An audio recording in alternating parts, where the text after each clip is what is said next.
Mr. Shishir Priyadarshi is a former director at the World Trade Organization with over 22 years of experience working with global institutions such as World Bank, IMF, UNCTAD, and OECD. He has advised governments in Africa and Asia on economic policy, infrastructure development, and financial assistance. Before joining the World Trade Organization, he served with more than 20 years in the Indian Administrative Service, working in economic, finance, and industry ministries and in the cabinet secretariat. His career reflects diversity, spanning the Indian bureaucracy, international civil service, the private sector, and academia, and a deep commitment to fostering sustainable development in developing countries. He holds gold medal, postgraduate degrees from University of Reading and Delhi University. With a huge round of applause, I invite Mr. Priyadarshi to deliver the keynote.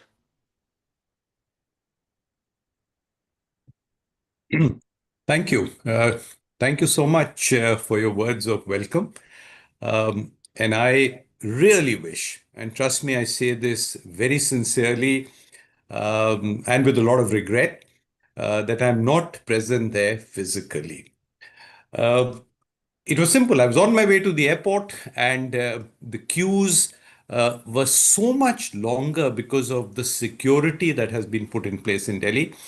And yes, there was perhaps a little bit less of advanced planning on my side. I should have forewarned this. So my apologies. My apologies through you to all the people who would be present, and especially to Professor Debajit Chatterjee. And this is a personal apology. But my task actually has become doubly difficult, I must say. One, I really like to speak to my audience. And here I am, as virtually I can at the moment, at least on my screen, only seeing you, which is absolutely fine. But I'm not able to see the audience, which I would otherwise love to do. But more importantly, I know this session is just before lunch. And therefore, to hold people's attention just before lunch, and that through to do it virtually, is not the easiest of tasks, but I'm still going to attempt.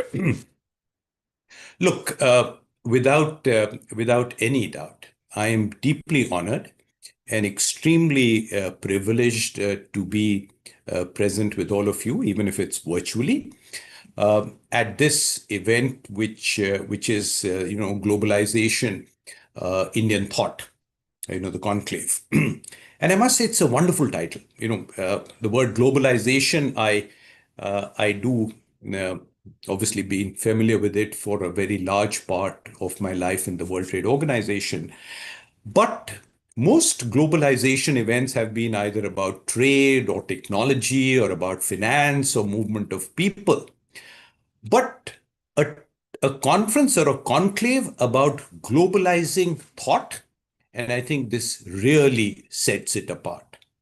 In fact, I remember the first time I met your director, Professor Chatterjee, and I think within the first 5 minutes of interacting with him, I realized that this is someone who not just heads an institution. I think he really inspires a movement. I think he could even make a very innate object start reflecting on the philosophical parts of life. At least that's the impression he left with me, and which is the reason I immediately said yes to this request of speaking at this conclave. Now, I think IIM Kozhikode stands as a living proof that an Indian institution can blend global excellence with local ethos. All of you, and I give credit to the whole team, all of you, I think, have shown that it is very much possible to be deeply Indian and yet be globally relevant. And I think that's the kind of balance that India needs. At the Chintan Research Foundation, which is a think tank that I head, I think this is exactly the thought that we pursue. We want our research and our advocacy and our public policy to be deeply rooted in Indian thought and yet aspiring for a global impact. So it is really, Chintan has been based, or CRF is based on the very old Indian belief that reflection must lead to action. And its Chintan cannot be mere contemplation, it must be contemplation that aims to transform. And to me, that's the commonality, I think, in the essence and mission of both the IIM Kozhikode and Chintan, because both these entities in their own way are trying to make a difference, are trying to make a change. Because trust me, the future, India's future, is not going to be shaped in boardrooms or in corridors of power alone. Sure, they will make an impact. But the true transformation of India as we move towards Viksit Bharat at 2047 is going to come from the realm of ideas, conviction, and perseverance. And therefore, the theme of this year's conclave, which is Lessons from Invisible India, Work, Women, and the Worldview, I think captures that thought very, very beautifully. Because it reminds us, as I've just said, that the most powerful stories of India are not the ones which make the front pages of newspapers. But these stories are the ones which are unfolding quietly in everyday life, in our fields, factories, and homes. And I think it is for that, let me spend a few minutes on each of the three themes for this conclave. Let's start with the first theme, work. I think this, in many ways, is India's biggest transformation. The redefinition of livelihoods in an age of automation, aspiration, and consequently a bit of ambiguity. And it is this transformation which is absolutely essential because we have a workforce of over 550 million people. And if that is a number that you want to really put in context, that's more than the population, not the working population. That's more than the population of the entire Europe.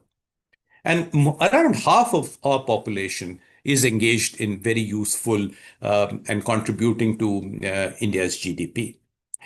But the challenge before us, I think, isn't just about creating jobs. That's important.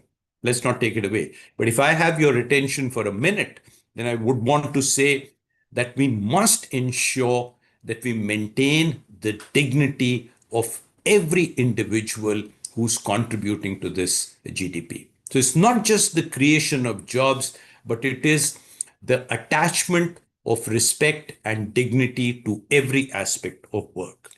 Because, even if you look back, and especially people of my age, I feel perhaps we were more, even in our school time, exposed actually in Sanskrit to the Gita, that the whole principle of karma yoga has been very, very important in the Indian ethos because it makes it clear that work is not just about remuneration. Work is about purpose. It is the act of giving one's best without an attachment to the outcome. That's a lesson of modern management, including in IIMs and IIM Kozhikode, that we need to be reminded of not occasionally, but consistently. Because it is the weavers of Kutch to the coders of Bengaluru, from the farmers of Punjab to the fintech innovators in Mumbai. I think India's real workforce or India's fusion lies in this. Your second theme, women, extremely important.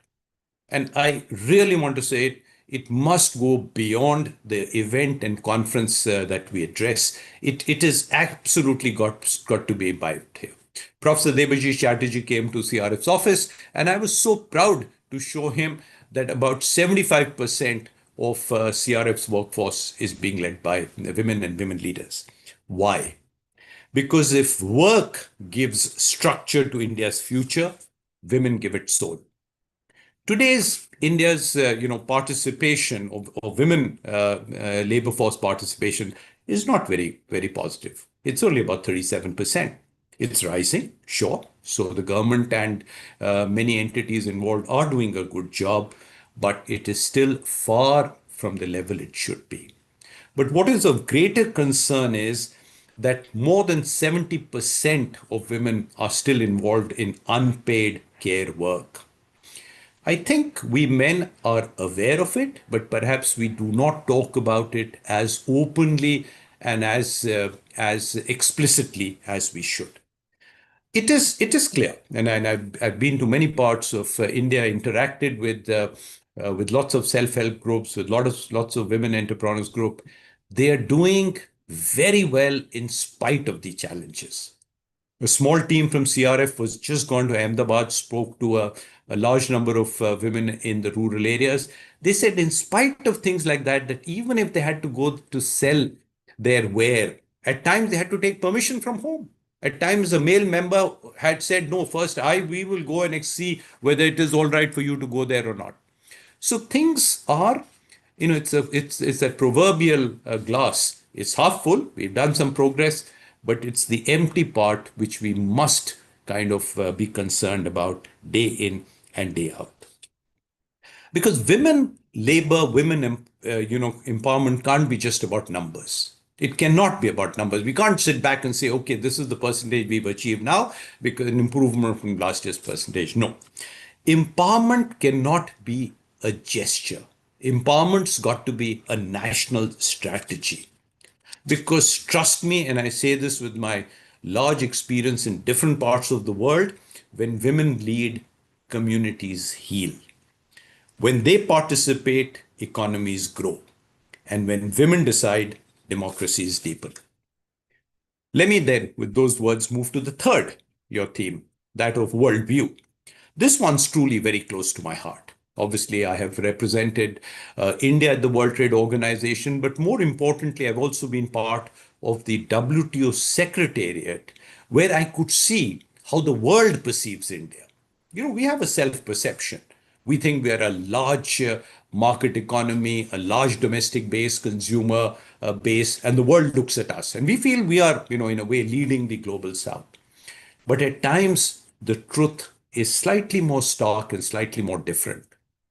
India still has a lot to do in terms of reforms, in terms of not just doing ease of business, but perhaps importantly, doing the cost of business. And I think this is the kind of worldview that we must expose our young minds to even greater detail. I'll share one small example with with the WTO.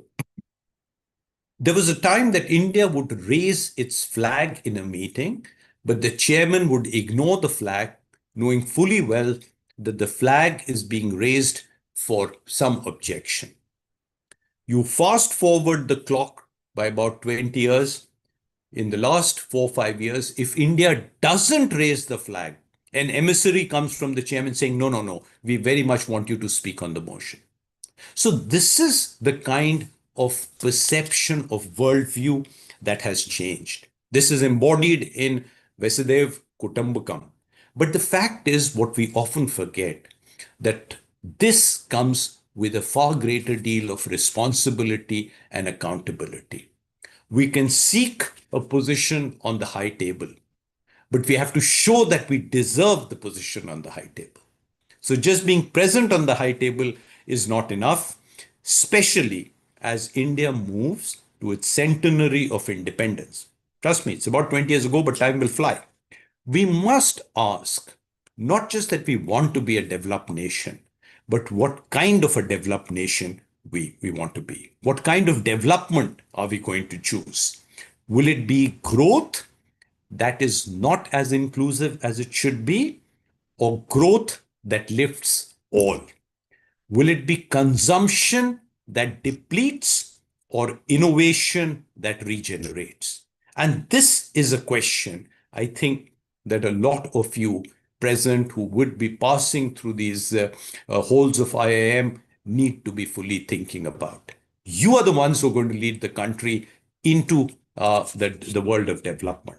And for you, I'm going to leave three important inputs that I feel are essential, and three, I would love to say, phrases that I would like you to reflect on. First, economic growth, but economy that must be merged with empathy.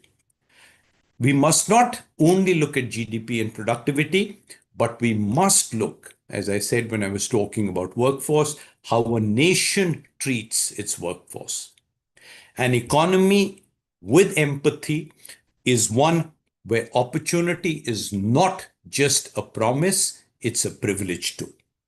Second, if it is empowerment in the context of women that we look at, then it must be empowerment with equity. India cannot rise to its full potential if half the workforce is not fully utilized, does not get the respect it needs to, and is not seen as a full shoulder to shoulder contributor to the Indian economy. Empowerment must therefore come with equity. Third, growth, but growth with groundedness. It's very important that in our race for development, we do not lose touch with the earth beneath our feet. We must be firmly grounded. I'd love to quote my father, who would always say, put your best foot forward, but let the other foot be firmly grounded. So do not lose touch with reality, both literally and figuratively. And I feel if India and you, as representatives of India, can hold on to these three values, empathy, equity, and groundedness, we will not only become a developed nation by 2047, but a nation that the world looks up to as a moral and intellectual superpower. Let me end with a simple thought. Yes, let me end. Let me not keep any more time between you and your lunch. I think India's biggest export in the 21st century will not be technology or trade, but it is going to be thought. And that's why I again salute this conference, because I feel it is our true strength will lie in ideas. Our true strength will lie in our ability to think differently, to act consciously, and obviously to build inclusively. And I think that is why institutions like IIM Kozhikode, and perhaps if we can collaborate with it, then entities like Chintan Research Foundation matter, because we are both engaged in shaping the architecture in whatever small way. Obviously, I am in a much bigger way. We are both involved in shaping the new architecture. And as we stand on the threshold of this transformation, I would really wish, feel, believe, and pray that IIM Kozhikode continues to lead, continues to remind us that innovation must be guided by inclusion and leadership anchored in conscience. And to all the students who are listening, all the students who are present, remember the future will not wait to be discovered. The future has to be designed. And each of you should regard yourself as a potential designer of that future. Before I close, Professor Chatterjee, our conversations have always been, and I must admit I should have said this more privately, but I have no hesitation in saying this, that our conversations have been like cardio workouts. You leave me very, very invigorated, and at times I must admit a little out of breath. So next time that I meet you, I promise it's going to be physical. I would love to have a coffee face to face, not only so that I can see the breeze from Kozhikode. I'm sure the sea breeze there would be lovely, but also to be able to have these exchanges. So thank you all once again, and huge congratulations to the organizers. And I always know it's a huge effort putting such a thing together, but also for inviting me there. And once again, my apologies for not being there physically present. Thank you so much to all of you. Thank you, sir. You have truly inspired many young minds here today. We truly regret not being able to host you in person. Even so, this virtual present was deeply, deeply insightful, and thank you for taking out the time for being with us here today. We look forward to welcoming you in person, maybe in the near future, whenever some occasion appears. And with this, we are here to close the session. Thank you so much for being with us here today. Thank you.